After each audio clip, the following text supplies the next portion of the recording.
Okay, third game of the championship season sees the Blades travel to West Bromwich Albion, our fellow relegated team, along with Fulham, obviously. All the talk in the build-up quite obviously surrounds one man, Aaron Ramsdale, and his protracted but apparently imminent transfer to Arsenal. Fees mooted on the internet of 24 million plus add-ons sees Ramsdale left out of the squad. Michael Verrips takes his place, Wes Fotheringham on the bench, and you would assume that Aaron Ramsdale is as good as done at Bramall Lane. A couple other changes to mention. No place in the squad for the newest Blade, Ben Davis. He's on the bench. Ben Osborne back in the side, playing really what looks to be a left wing. At least that's what it looks like in the first half. Midfield of Fleck, Norwood, and Berger. And the OAPs up front, David McGoldrick and Billy Sharp. From the off, Blades looked second best. The shape of the midfield was not a shape, really. I don't know what was going on in the midfield. Got stuck in the same rut we did at home to Birmingham, passing sideways at the back, not able to go forward, really no ideas. And West Brom were really just on it from the beginning and had their set pieces working. Furlong with a few dangerous long throw-ins, aided by the Towel boys in the front row for West Brom. And Callum Robinson almost had a goal. He had one choked off on about 70 seconds for an obvious offside, but it did come from a long throw, and it foreshadowed some bad news for the Blades. On about 20 minutes, Furlong with a long throw. Nobody really comes to claim it. Verrips doesn't come to claim it.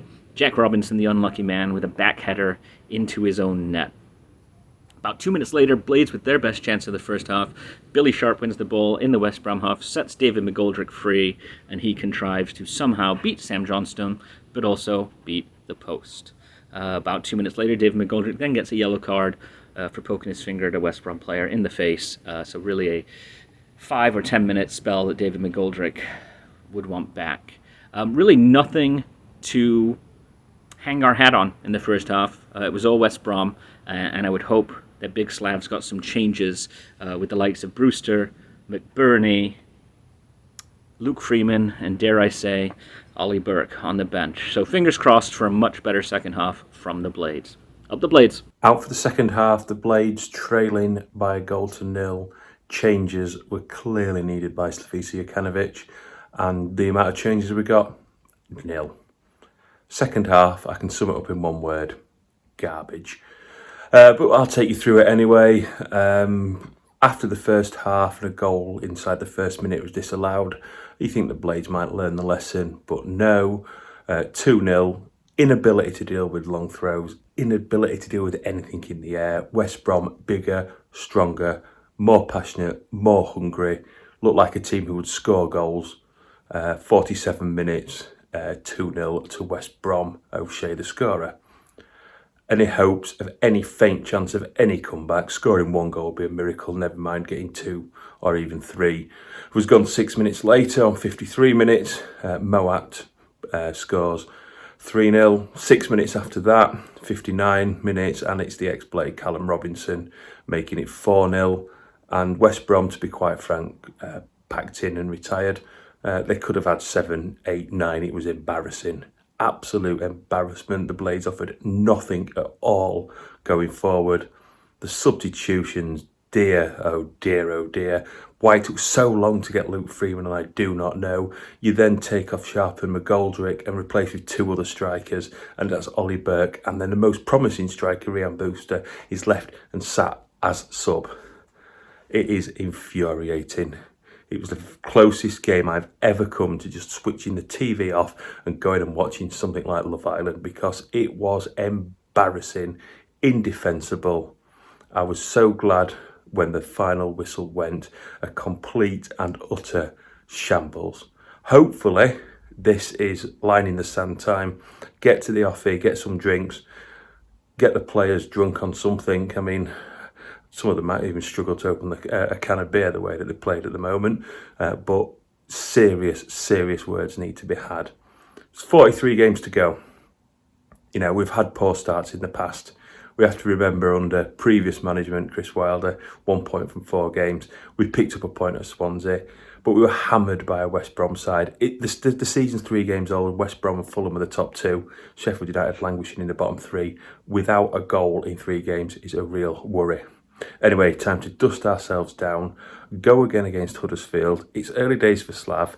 Let's get a settled formation. Let's hopefully he sees the lights and gets the correct players in and leaves the deadwood like Norwood out of the team and gives Luke Freeman a go. He's got to consider playing Bogle, and it has to be Rhian Brewster up front. Keep smiling, Blades. Not one for the memory. Good night. Well, folks, 4-0 loss for the Blades. The player ratings time probably the most difficult after losses like that. But let's just get straight into it. Goalkeeper today, Michael Verrips, sadly gets a 2. Definitely at fault for at least 2 of the 4 goals. A couple maybe he could have done better.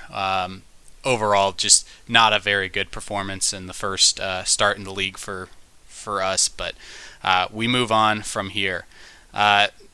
Defense, I've got Basham at a 3. Just not really effective playing outside of the Chris Wilder system as an overlapping center back. I don't know how this is going to work out in the future. I was optimistic at the beginning of the year, but now I just don't know if Basham fits this system. Egan for me gets a 5. He was good, unfortunately wasn't great. None of our defense was great today, especially on defending the long throw from out of bounds, but he was definitely the better of the 3 defenders. And then finally, Jack Robinson gets a 3 for me. Had the own goal, a little harsh there, that his header went in the back of the net, but you got to be confident with that. You got to know where the net is and where you are in relation to the goal and not head the ball into it. So 3 from me. To our wing backs, Baldock gets a 4. He was good. He won the ball back. He prevented some good play, but they still got a lot of crosses in from that side today. He needs to be better, and he had no attacking presence, no real involvement in the play going forward today. Osborne gets a 5 from me. Might be a little generous, but I thought, especially at the beginning of the game in the first half, he was effective going forward. We had outlet passes to him, and he was able to find some good crosses into the box. Now, they weren't the best. Obviously, we didn't score anything from them, but I think that was our only offensive bright spark in the first half was coming from Osborne, so he gets a 5 from me. The rest of our midfield, I've got Norwood, Fleck, and Berga. Norwood gets a 4 from me today, as well as Berga. Fleck gets a 3. I think the midfield just kind of got bypassed this game. A lot of long balls forward from both teams. Berger getting subbed off. I think he was actually playing his best 5 minutes before he came off, actually found some passes and was starting to look good, and then he got subbed off for Freeman. But Norwood and Fleck, neither of them were really involved. Fleck had quite a few giveaways today, hence why he gets a 3 instead of a 4. Our 2 strikers at the beginning, we got Sharp and McGoldrick. I think both played okay, just getting muscled off the ball, don't have the height and the strength to really fight that back line of West Brom today, especially when we were playing that long ball forward as our only tactic. But Sharp did create a really, really good chance, and Didsey unfortunately missed that really good chance, hence why Sharp gets a 5 and Didsey gets a 3. Onto our subs, we had Ollie Burke and Ollie McBurney both come on at the same time. Both, unfortunately, our best options in this game. Burke for his pace, McBurney for his ability in the air, getting ahead on the ball. They both got 4s from me. They got the ball forward. They created a few half chances, but again, nothing came from them. And then late on, Freeman getting the last sub from me today gets a 5.5. I think he was really effective. Still not 100% there with match fitness. You could kind of tell he lost the ball a few places, but he definitely had some spark, almost like Ben Osborne energy from last season, where he came on off the bench and really just sparked that offense. I think Freeman can do that for us, and maybe he gets himself a couple starts here in the near future. And finally, Big Slav gets a 3 from me today. it was just the game plan going in. You can't think you're going to match West Brom and win that game, especially with their size and their ability on those set pieces. It was going to be a loss from the get-go, and unfortunately just didn't have any answers tactically speaking today. So a 3 from me. But we move on. Hopefully we get to hear some positives and negatives from Pompey. Hi there. I've got the positives and the negatives from our match tonight against West Brom away. I'll start off with the positives.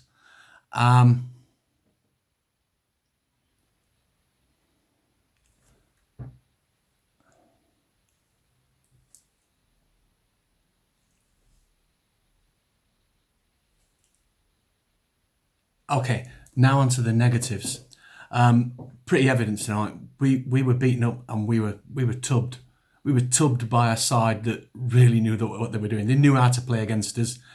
And it seems to be the case in every single game we play now. They've got us sussed.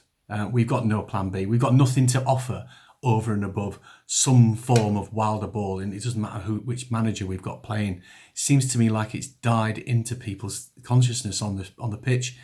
And it's the only way they can play is this sort of 3-5-2 loose thing with Norwood playing at the back of an inverted midfield. And that's probably one of the most negative things we can have is him sat in front of the back three, spraying the balls out like he does. I think really what we need to do is change that round.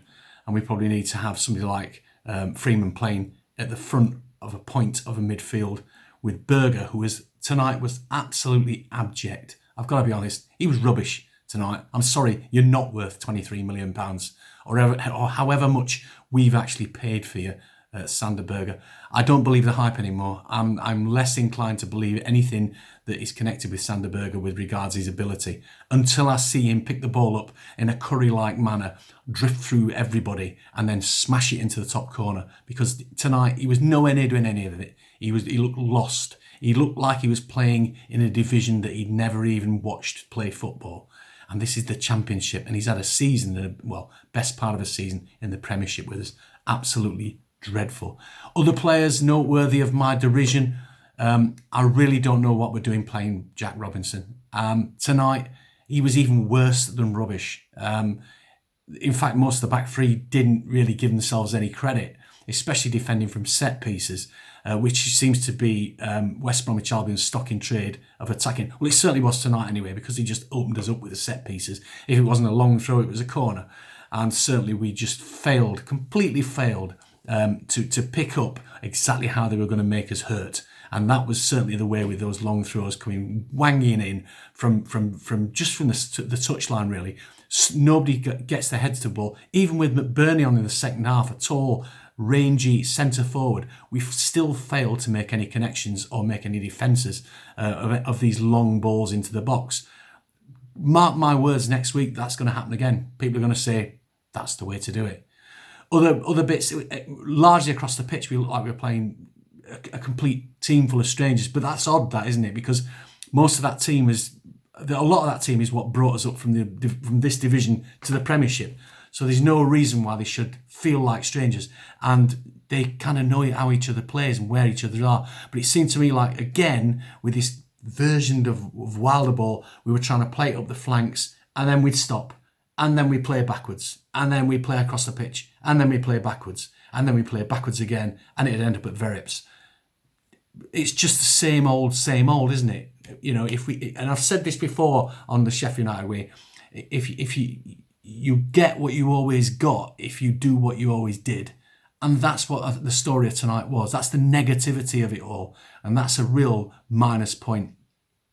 There was absolutely no answer to what West Brom were doing as well with regards to pressing. Pressing, believe it or not, and this is from somebody who's got a very low-end understanding of football, pressing opens up space behind. So why is it that West Brom managed to press us so badly and push us back so easily without us exploiting space behind the pressing team members coming towards us? I don't know where the fundamentals of football are failing where that's concerned. We just failed to get the ball past the centre circle, and when we did, we had no punishing aspect of our play, which was going to look like a chance on goal. In fact, full marks to the Blades fans behind the goal on the right of the camera for cheering that we'd had a go on goal when Egan got a header in out of nowhere, and their goalkeeper looked like, oh, this looks like a good old demonstration save, and he dived flamboyantly and pushed it away, easy as pie. So really, there is a bucket full of negatives tonight, Sheffield United. And yeah, if some of the players are watching tonight, hoist this in. The fans are a tolerant lot, they really are. They're tolerant, they've seen bad times and they've seen good times. The good times have been small, the bad times have been pretty miserable. This is starting to look like another miserable time. Please don't make this season like last season, where we look like we're going to be humiliated once again. Get yourselves back on track, get your heads out your socks and get playing football. 4-0 tonight is an embarrassment, it really is, and you guys are responsible. Don't start blaming the manager, because as far as I'm concerned, he's got a 14-day clause where he can just return these goods as sold and busted. And you guys have been busted for the best part of 18 months now, and you need to start fixing yourselves. Get your heads out of your socks, start playing football and start getting us back up this division. We are not Sheffield Wednesday. Thank you very much indeed. Good night, everybody. Up the Blades. So, where do we go from here, Blades? I mean, surely the answer to that question is upwards, because it can't go lower than that. It can't go down. So, positives, it can't get worse than that, surely. So, where do we go from here? I think the answer is it's got to go upwards. I think we've got some key next steps that tonight has really shown us. I think if Ramsdale's leaving, we've got to spend that money well. We need a replacement goalkeeper, because unfortunately tonight every ball into the box was a disaster for Verips. So I think we need to be looking at a new keeper. We still need some creativity. We need something in midfield. They've not offered anything tonight. I felt they got bypassed a lot against Swansea. So I think where do we go in terms of key steps is the transfer market. And we've got signings we need to make, and we need to make soon, so that they can bed into the club, they can bed into the team, and they can really start to make a difference. Looking at our coming up fixtures, I think they're winnable. Huddersfield on Saturday is a massive game for us now. I think we need to see a lot better. I think we will see a lot better as well. I think surely they'll know from that tonight that they need a reaction, and they need to show the fans at Bramall Lane a reaction, because we deserve so much better than that. After that, again, we have got a winnable run. Have we got it in us to do that? I think the first step is getting that first win. I think once we get that, maybe we can look at more. But for tonight, all I can say is it's got to get better than that. We need to go into the transfer market. But fingers crossed, it's still early. We've only played 3 games. There's a lot of football left to go. We know that Slav starts slowly. I don't think any of us thought it would be that slowly. But fingers crossed it's getting better from here. Up the Blades.